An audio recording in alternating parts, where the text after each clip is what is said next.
All right, we're going to start off with some basic footwork, how to stand, all of that fun stuff. So that being the case, the important thing to remember about sword fighting itself is that in order to actually fight like a swordsman, you first have to know how to move like one.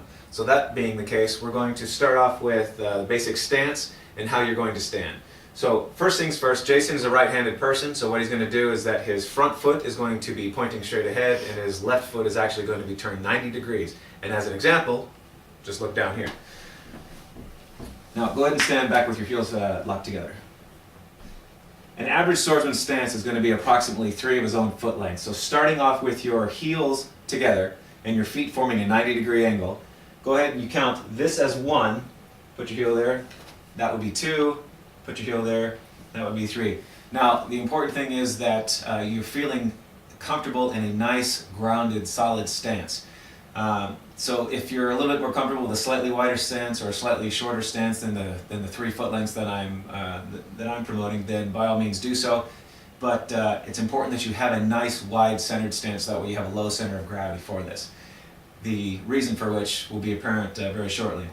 But as you can see here, we've got a 90-degree angle going with Jason's feet right now. Once you get into that stance, then you're going to lower yourself down into a nice, comfortable, bent legs.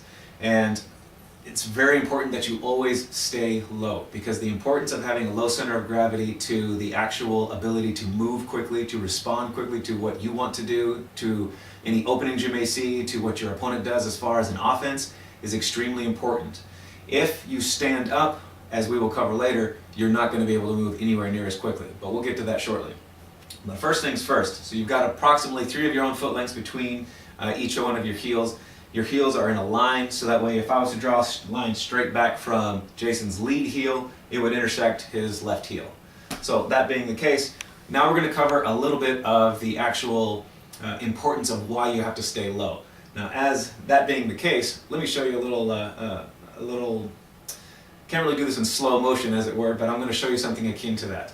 So go ahead and rise up. Now, that being the case, you can go ahead and rise up too. All right. Go ahead and stand off to the side for a second. All right. The importance to staying low is basically just so that way you can move quickly. It's key to being able to move in any sort of a fluid and effectively a quick manner. So that being the case, if I'm in an on-guard stance here and I have my opponent coming at me, if I'm already in a low stance, my legs are bent already. That means that when it comes time to actually convert this potential energy into kinetic energy, that energy of motion, I'm doing it right now. If, however, I'm standing in a rather high stance where I'm, say, up here, and if you were to look and see how my legs are barely bent at all, well, that's not going to be all that effective when it comes time to actually move quickly. And here's the reason why. In slow motion, let's say I'm facing somebody and that person attacks me.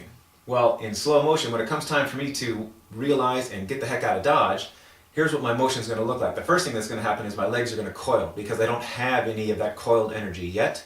I'm going to coil them. So he's attacking me right now, and in slow motion, here's what I'm doing. I'm coiling my legs up, and then once they get to the point where they're sufficiently coiled, then they're going to explode with that energy, so that way I can move out of the way.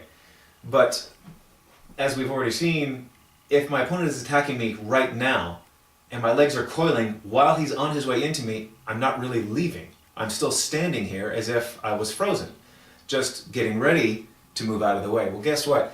That's time in my opponent's favor. Every time he attacks me, he can count on having that small fraction of a second of a head start in order to hit me. And if you know anything about sword fighting thus far, you already know that this game is measured in fractions of a second, and every one that you give up is an advantage that you give to your opponent. So they may end up very well beating you through sheer tempo, as opposed to beating you because they are truly that much more skilled than you are.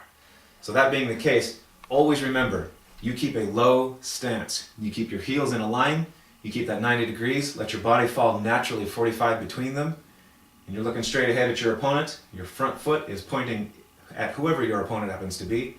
If you have multiple opponents, center of mass as it were, and you stand there ready to go. Low stance. Not high, just stay in the low. Now after a while, you're going to notice, especially if this is the first time that you're starting to engage this type of technique, your legs are going to feel like they are catching on fire, because the muscles are going to just start burning. Trust me, This is just, your muscles are getting stronger. You have to try and stay in that for as long as possible. And if possible, just move a little bit slower, but in that same stance, because it is so much better to move a little bit more slowly with proper technique than it is to develop a bad habit and end up actually carrying that through with you onto higher levels. So the veteran swordsman will see that in you, and that is going to be the reason why he beats you.